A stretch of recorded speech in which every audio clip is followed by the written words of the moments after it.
The Clintons. Depending on who you ask, they're either one of the most influential political families in modern American history, or the final boss of every conspiracy theory ever uploaded to the internet. Type Clinton into Google and good luck. You'll find scandals, conspiracies, emails, Arkansas, Wall Street speeches, the Clinton Foundation, Jeffrey, a saxophone, and somehow a pizza restaurant. So today, I'm doing what any responsible internet researcher would do. I'm opening way too many tabs, scrolling through decades of headlines, and trying to separate what's documented from whatever your uncle posted on Facebook at 2 in the morning. Let us get into the files. 1978.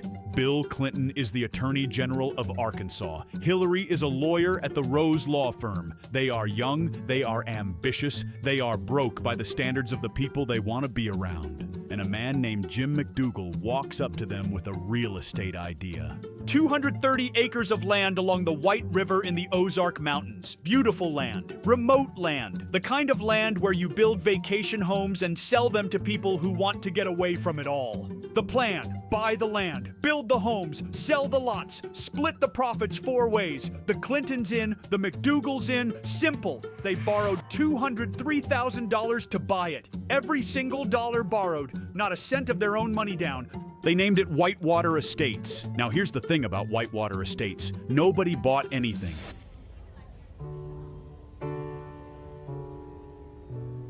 Fuck.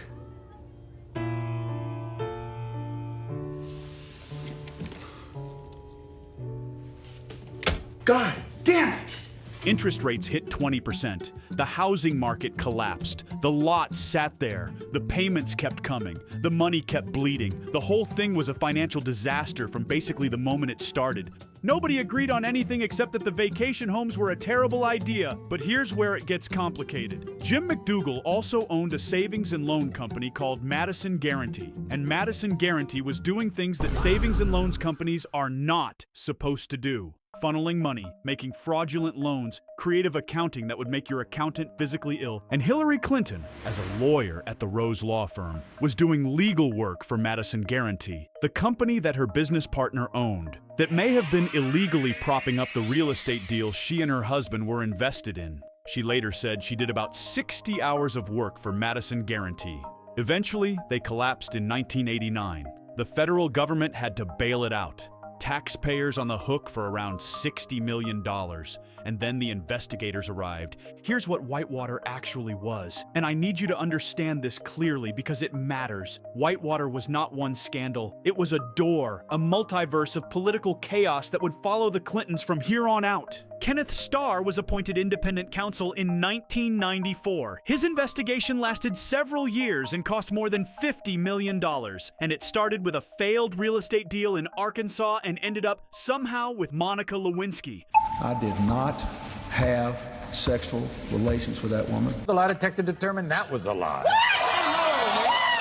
This is a Marvel universe. Along the way, Starr investigated Travelgate, the firing of White House travel office employees, Filegate, the alleged misuse of FBI files, the death of Vince Foster, a close Clinton friend and White House lawyer found dead in a Virginia park in 1993, officially ruled a suicide, investigated multiple times, ruled a suicide every single time. Your uncle on Facebook has thoughts about Vince Foster, but we are not going down that road today. The special committee's 800-page majority report referred to the Clinton administration as an American presidency that misused its power, circumvented the limits on its authority, and attempted to manipulate the truth. Hillary Clinton came in for much stronger criticism as the central figure in the alleged wrongdoings. The central figure, not Bill, Hillary. The Democratic minority called the findings a witch hunt and a political game.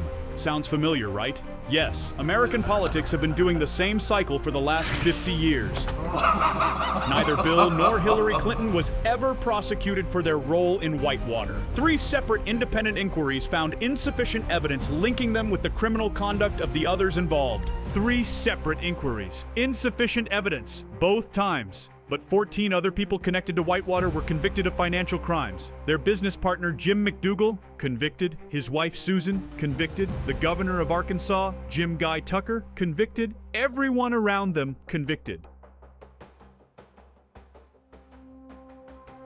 Hold on, let me go touch some grass. Wait, we skipped a file. There was a Monica Lewinsky. Before Monica Lewinsky, her name was Jennifer Flowers, and she almost ended everything before it even started. 1992, Bill Clinton is running for president. He is the governor of Arkansas. He is the most exciting candidate the Democratic Party has seen in a generation. The momentum is real. And then a supermarket tabloid runs a cover story. You know, the ones you see at the checkout line next to the gum and the crossword puzzle magazines? And the story?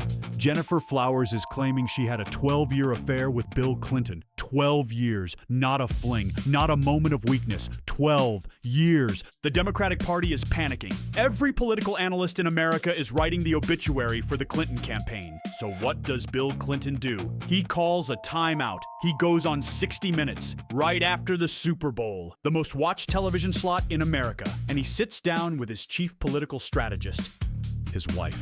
Then Jennifer Flowers held her own press conference and she had tapes. She had been secretly recording phone calls of her and Bill Clinton. He aggressively denied the affair, called it categorically untrue, said they were merely acquaintances. Merely acquaintances. And here's the thing, the names keep coming. Paula Jones, Kathleen Willey, Juanita Broaddrick. Then in 1998, during the Paula Jones deposition, Bill Clinton testified under oath that he had a sexual encounter with Jennifer Flowers. One, not 12 years, just a measly one, that's all. What happened to just acquaintances?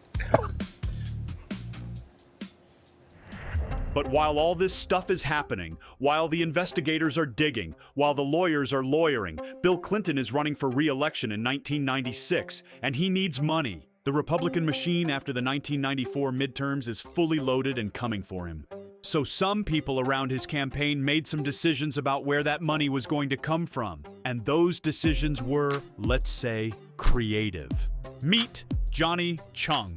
Between 1994 and 1996, Johnny Chung visited the White House 49 times. 49. Nearly half of those visits were authorized by the Office of the First Lady. He donated $366,000 to the Democratic National Committee and various Clinton campaign efforts.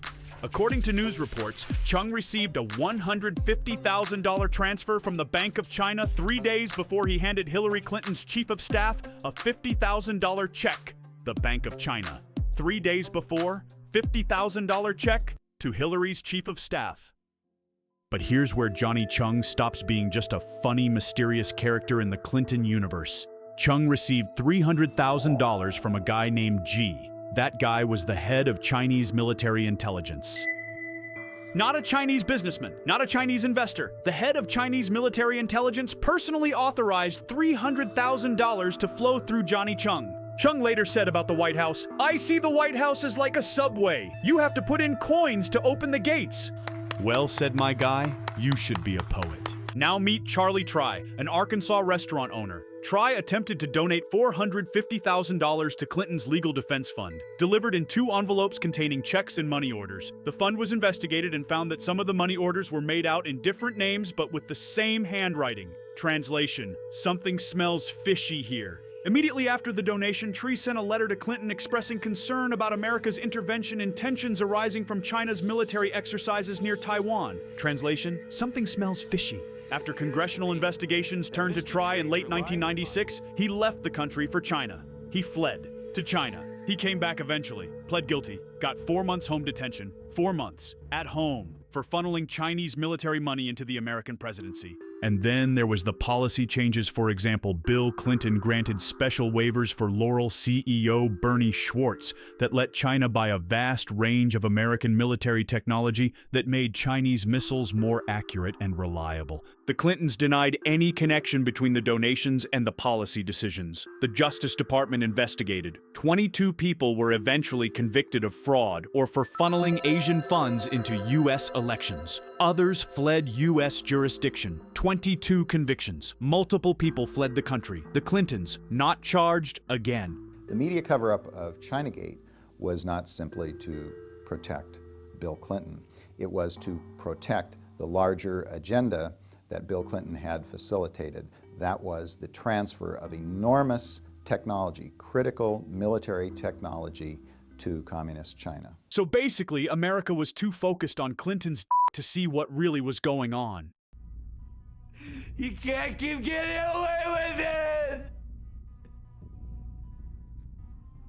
You can't keep getting away with it! Bill Clinton leaves the White House in January 2001. He is 54 years old. He has been the most investigated man in America for a decade. He has survived impeachment, and he is still, somehow, one of the most popular and beloved figures in the Democratic Party. So what does he do next? He starts a foundation, the Clinton Foundation. Here's the thing about the Clinton Foundation. It raised over $2 billion, and a lot of that money came from some very interesting places. Saudi Arabia gave between $10 million and $25 million to the Clinton Foundation. Kuwait donated, Qatar donated, Oman donated, Brunei donated, the UAE donated. Now, foreign governments donating to an American charitable foundation run by a former president. That's not automatically illegal. That happens. It's complicated, but it happens. Here's what makes it complicated in a specific way for the Clintons: Hillary's ambitions. You see, the former First Lady could have sat back, relaxed, get her affairs in order after the spotlight in the 90s, but no, not Hillary. She wanted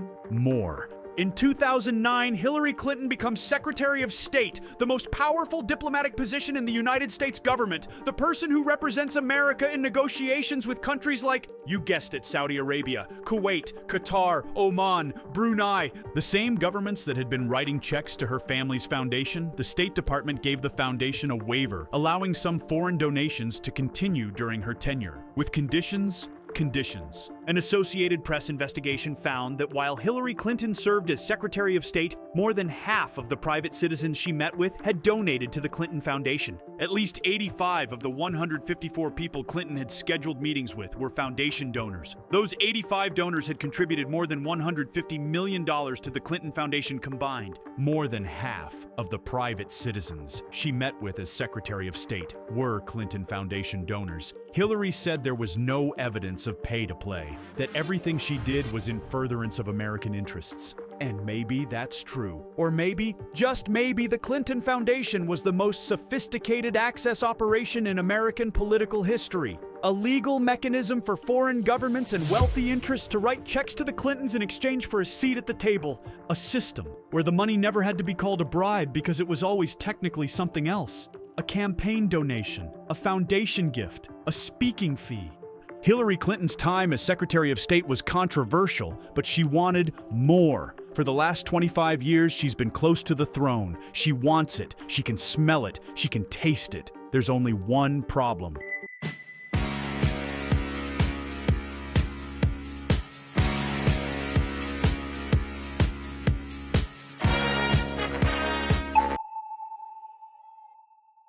Here's the thing Donald Trump exposed. Hillary didn't just represent old politics. She stood for corruption. She was a symbol of Washington, D.C. She was running for president in the middle of another scandal. Yes, another one. I did not email any classified material to anyone on my email. There is no classified material. Emails from Hillary Clinton's server contained classified information. I am confident that I never sent nor received any information that was classified at the time it was sent and received. Their review of just 40 of 30,000 emails found 4 of them had classified information. Are you confident that those 4 emails were not classified at the time that you were transmitting them, sending them and receiving them? Yes.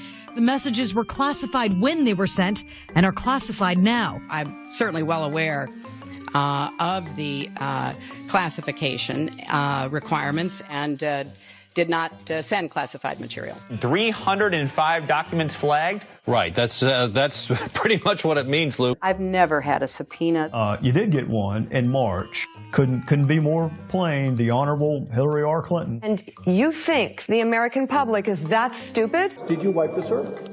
What, like with a cloth or something? I don't know. Clinton has said she wiped the server clean. You tried to wipe the whole server. You didn't have I'm not, I have no idea. Shut your stupid ass up. Say that, folks. Look at your dumb ass say it. Okay, before we close the files, we need to address the elephant in the room. Jeffrey Epstein, the man who ran the most disturbing network of powerful people and young women in modern American history, died in a federal jail cell in 2019 under circumstances that your uncle on Facebook has 17 theories about. We're not going there today. What we are going to talk about is the plane. After leaving the White House in 2001, Bill Clinton needed a way to travel for his foundation work. Jeffrey Epstein had a plane. Flight logs show Clinton on at least 26 total flight legs on Epstein's planes across multiple international trips between 2002 and 2003. 26 legs. Clinton's team said it was 4 trips, Europe, Asia, 2 to Africa, foundation business, staff and Secret Service on every leg. Flight logs kept by the plane's pilot show Clinton flew from New York to Britain in March 2002, Japan to China to Singapore to Thailand to Brunei in May 2002, Oslo to Russia to 3 locations in China in late 2003. Norway, Russia, China, Thailand, Brunei for foundation work on Jeffrey Epstein's plane. The plane the locals near Epstein's Island had a nickname for, the Lolita Express. Epstein visited the White House at least 17 times beginning shortly after Clinton was sworn into office in 1993. 17 times, starting in 1993. Clinton's team said he met Epstein once at his Harlem office, once at his New York apartment. That's it. That's all they acknowledged. One of Epstein's survivors told the UK's Mail that she met Bill Clinton on 2 occasions, including once on Epstein's Island. She said she dined on the island with Epstein, Clinton, Maxwell, and 2 young brunettes. On July 23, 2025, Congress voted to subpoena Bill and Hillary Clinton to testify about their ties to Epstein. They refused. The Clintons called the subpoenas legally invalid. Bill Clinton said he wouldn't sit idly as Republicans used him as a prop in a closed-door kangaroo court. Hillary released a statement saying, and I need you to hear this clearly, I do not recall ever encountering Mr. Epstein. She does not recall ever encountering Jeffrey Epstein. The man whose convicted accomplice Ghislaine Maxwell was at her daughter Chelsea's wedding. Congress voted to hold both Clintons in contempt. Then, at the absolute last second, with contempt proceedings about to be finalized, the Clintons agreed to appear. And I'll end it here 30 years later. Still in the room, still side by side, and still answering questions.